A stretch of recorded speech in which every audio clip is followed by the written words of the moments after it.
इस ग्राउंड में हो ही नहीं, उठो। निसाबे मोहब्बत में तुम्हारी बात ही नहीं है, शरी मोहब्बत में तुम्हें दाखिला ही नहीं मिला। ए गिरफ्तारे अबू बकरो अली, तू चेदानी सिर्र हक के गाफिली। ये शेर लिख के मेरे इमाम ने कहा, वहाजा माना कौलिल मौलवी। ए गिरफ्तारे अबू बकरो अली, तू चेदानी सिर्र हक के गाफिली।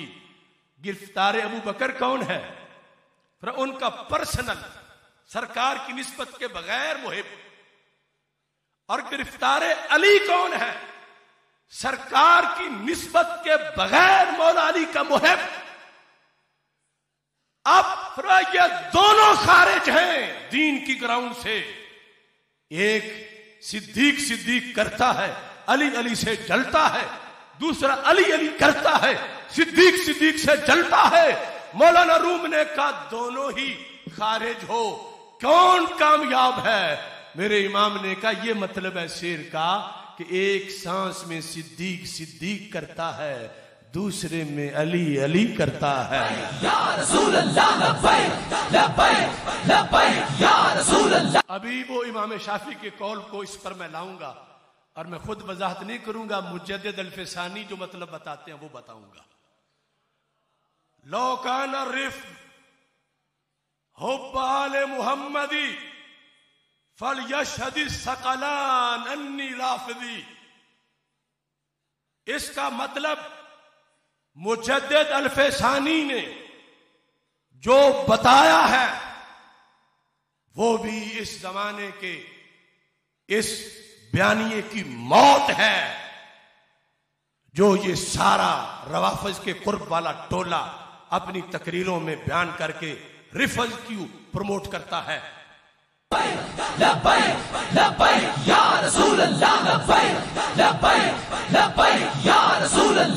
हजरत किबला पीर सैयद मोहम्मद नबीदुल हसन शाह साहिब ज़ीद शरफुहू, आपने बड़े जामे माले माने कलिमात हमें अता फरमाए हैं। अल्लाह ताला आपका साया तादीर सलामत फरमाए। जो कानून अभी अल मुस्तनद से बयान किया, उसमें जब हज़रत मौला अली रज़ी अल्लाह ताला अन्हु का जिक्र आया तो आला हज़रत ने लिखा कि ये पता चला कि वो अबू तालिब के बेटे हज़रत मौला अली रज़ी अल्लाह ताला अन्हु को अबू तालिब का बेटा समझ के प्यार करता है। रसूल पाक सल्लल्लाहु अलैहि वसल्लम की निस्बत जो भाई होने की है और सरकार दो आलम सल्लल्लाहु अलैहि वसल्लम का खलीफा होने की है, इस निस्बत से वो प्यार नहीं करता। तो इस बुनियाद पर वो प्यार मुस्तरद होगा और वो प्यार हज़रत सिद्दीक़ अकबर रज़ी अल्लाह तआला अन्हु के प्यार से जमा नहीं होता। और जब सरकार की वजह से प्यार किया जाएगा तो फिर ये दोनों मोहब्बतें यकजा होंगी, क्योंकि इनका सबब एक है। यहाँ ज़िमनन आला हज़रत के चंद जुमले अबू तालिब के मसले पर बताना चाहता हूँ। इस पर तो हमारे सैकड़ों मशाइख ने लिखा कि ये रवाफिज ने नज़रिया ईमान अबी तालिब का शुरू किया, और अगर इसमें किसी ने ईमान की जानिब इख्तियार कर भी ली, मगर आज तक इस नज़रिए पर कोई एक बंदा भी अहले सुन्नत का ऐसा नहीं कि जिसने ईमान अबी तालिब ना मानने वाले को काफिर करार दिया हो। और अब एलानिया जलसों में ईमान अबी तालिब ना मानने वालों को काफिर करार दिया जा रहा, तो इस पर फौरन अहले सुन्नत के अकाबिरीन को तवज्जो करनी चाहिए। अब इससे पता है लाजिम क्या आ रहा है, कोई सिर्फ एक इमाम बुखारी पर यह कुफर का फतवा नहीं लग रहा, सिर्फ एक इमाम मुस्लिम पे नहीं लग रहा, हजारों इमामों पर यह कुफर का फतवा लग रहा है। और जब उन पर कुफर का फतवा लगेगा तो फिर उनकी जो किताबें हैं, रिवायत है, सब उनसे फिर अहले सुन्नत हाथ धो बैठेंगे। रवाफिज का रास्ता खुल जाएगा कि जिन दलीलों की वजह से ये हमारा मुकाबला करते थे वो तो अब सारी दलीलें ही बह गई। और इससे मसलन हजरत दाता गंज बख्श अजमेरी रहमतुल्लाह अलैह, आप कश्फुल महजूब शरीफ के सफ़ा नंबर 293 पर जो असल हज़रत ख्वाजा बहाउद्दीन ज़करिया मुल्तानी वाला नुस्खा है फारसी का, आप इस पे लिखते हैं, चूं जरियाने हुक्म अबू तालिब बर शकावत बूद, कि अबू तालिब का हुक्म बदबख्ती यानी कुफर पर खत्म हुआ। अब दाता साहब जैसा बंदा जो अकीदा रखता है,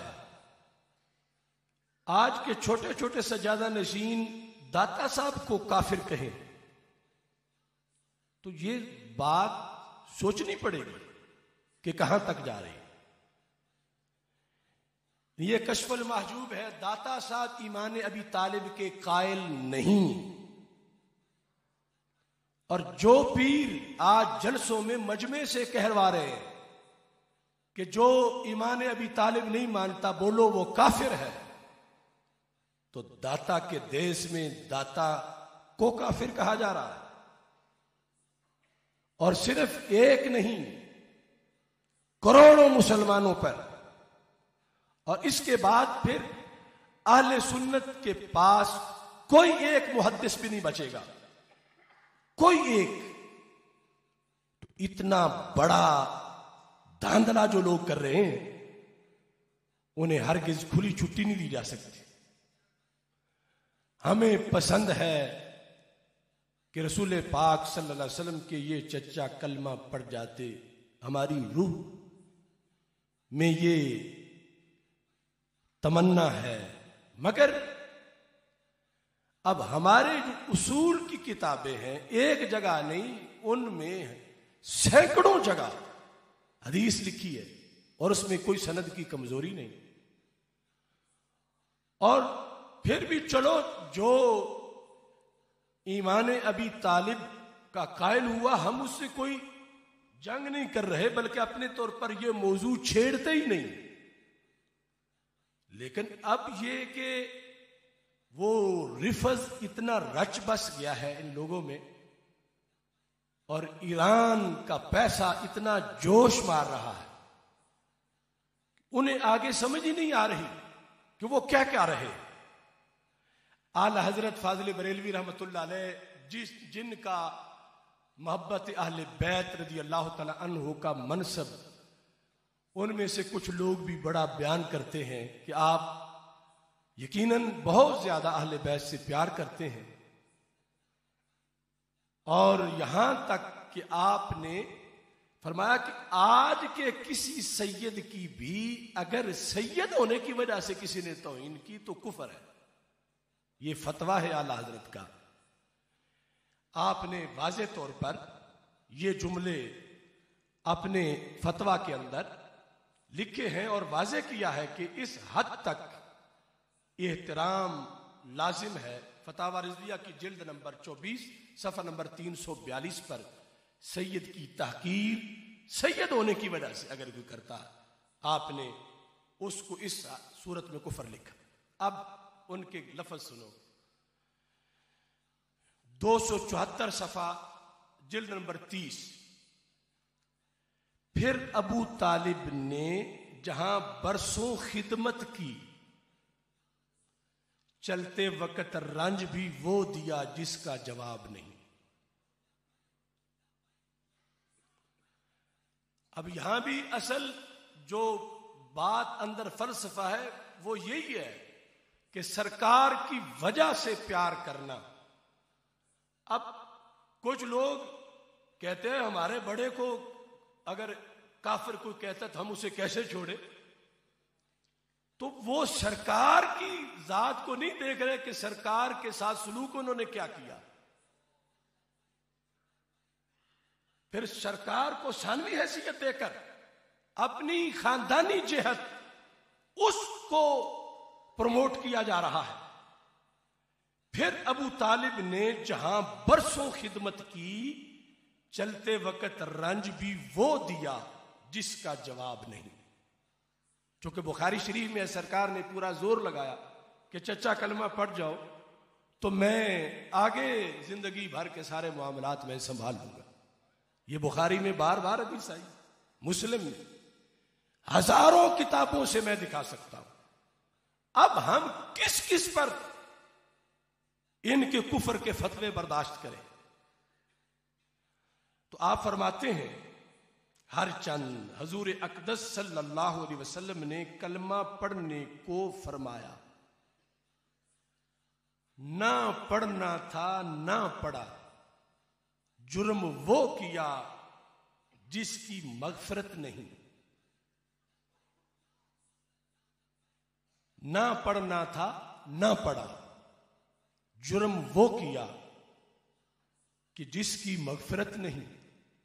कि पास बैठे हुए उन्होंने कहा कि अब सारी जिंदगी हमारे साथ तुम्हारी दोस्ती रही और अब तुम इनकी बात मान रहे। तो अबू तालिब ने सरकार की तरफ से चेहरा फेर लिया, कलमा नहीं पढ़ा। यह है जाते वक्त रंज भी वो दिया उसका जवाब नहीं, और जुर्म वो किया जिसकी मगफरत नहीं। अब आगे वजूहात देखें, उम्र भर मोजज़ात देखना। एक दूर वाला बंदा नहीं मानता तो इस पर इतना अफसोस नहीं। उम्र भर मोजज़ात देखना, अहवाल पर इल्मे ताम रखना, सरकार के रसूल होने पर इल्मे ताम और ज्यादा हुज्जतुल्लाह कायम होने का मूजिब हुआ। आम कोई मुबल्ले किसी ने कहा कलमा पढ़ो तो नहीं पढ़ा, काफिर तो फिर भी है, लेकिन यहां सरकार फरमा रहे हैं कलमा पढ़ो।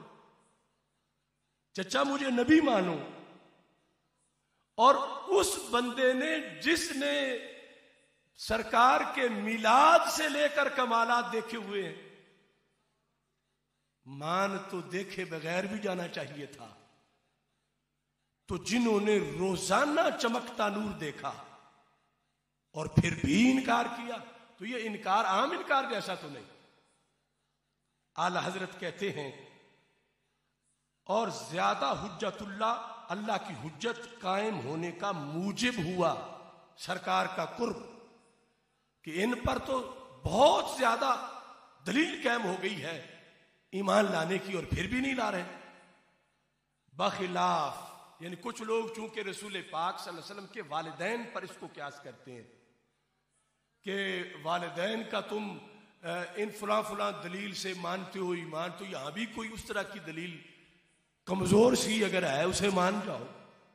तो आला कहते हैं बखिलाफ अबवैन करीमैन के ना उन्हें दावत दी गई, वो तो विसाल ही पहले हो गया, अभी सरकार ने ऐलान नबूवत ही नहीं किया, उनको दावत ही नहीं मिली। वो तो फतरत वाले कानून पर भी उनका ईमान तो साबित हो जाएगा। दावत मिले और फिर इनकार, ये ज्यादा मामला है। बरखिलाफ अबवैन करीमैन के ना उन्हें दावत दी गई ना इनकार किया, तो हर वजह, हर लिहाज, हर हैसियत से यकीनन उन्हीं का पल्ला बड़ा हुआ है। यानी वो जो तीन तरीके हैं ईमान साबित करने के वालिदैन रसूल सल्लल्लाहु अलैहि वसल्लम के, वहां तो तीनों नाफिज होंगे और उन तीनों तरीकों से ईमान माना जाएगा। तो अबू तालिब का अजाब सबसे हल्का होना यूं ही मुतसव्वर कि अबवैन करीमैन अहले नार ही से ना हो, कि ये जब इनकार भी कर गए तो फिर भी सरकार ने फरमाया, जब हजरत अब्बास रज़ियल्लाहु ताला अन्हु ने पूछा हल अगनैत अन अम्मिका शैआ, ये बुखारी शरीफ में है कि महबूब मैं भी चच्चा हूं, वो अबू तालिब भी चच्चा था, क्या आपने उसे कोई फायदा दिया? तो तो मेरे आका सल्लल्लाहु अलैहि वसल्लम ने फरमाया नाम, मैंने फायदा दिया। क्या फायदा?